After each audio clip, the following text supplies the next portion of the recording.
Kevin, welcome to Graham Modern Contemporary. It's really good to be hosting your first show after your almost exile in London for 10 years.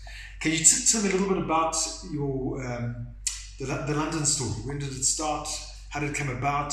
Because, perhaps let's go back a little further. Let's go back to you briefly told me about your history, that your parents wanted you to do something else at university, and there was this strong sort of push and pull for you to go into the field of art. So I think let's start there.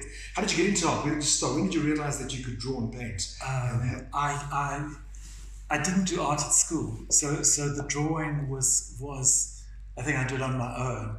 And my father was one of 10 kids, and his youngest sister married an Italian artist who has long since disappeared.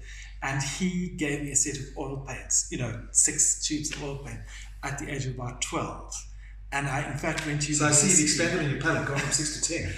Absolutely. But I went to university with those 12 tubes, virtually unused, because that's the material I had. But I'd gone off to university to study something completely different, absolutely disastrously. But just before Easter of my first year, which is 76, horrible year, I went to Michaelis, and Neville DeBow had just been appointed head of the school. And I said, I think I'd like to register for fine arts. The course that I'm in isn't great. And he said, well, okay, you'd have to present a portfolio. And this was a Friday. He said, can you give us a portfolio on Monday? And the staff would have a look at it. Quite a new young staff at Michaelis at that point, except for Stan Pinker, who'd been there for a while. And I didn't know what the word portfolio meant. Phoned someone from a ticky box and said, what's a portfolio? And she said, well, it's a body of work that you've had to have produced over time. So I went to the CNA and I bought one of those A3 sketch pads with the tracing paper in between.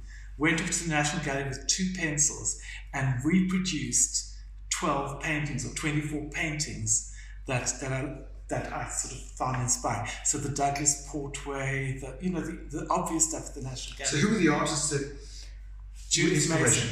She's really good. Douglas Portway, because Douglas Portway's great. A strange figurative thing which works so absolutely beautifully. Cecil, Stanley, unbeknownst to me, understanding that he was one who's going to look at the works on Monday.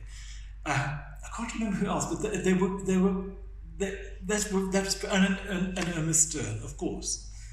And on Monday morning, I handed in this sketch pad to Mrs. Grant, who was Neville DeBow's secretary, and she said, is that all? And I said, yes, for the moment. And they called me the next day, and Neville, in his infinite wisdom or desperation on student numbers, I'll never know, agrees to me starting at Michaelis with no background at all.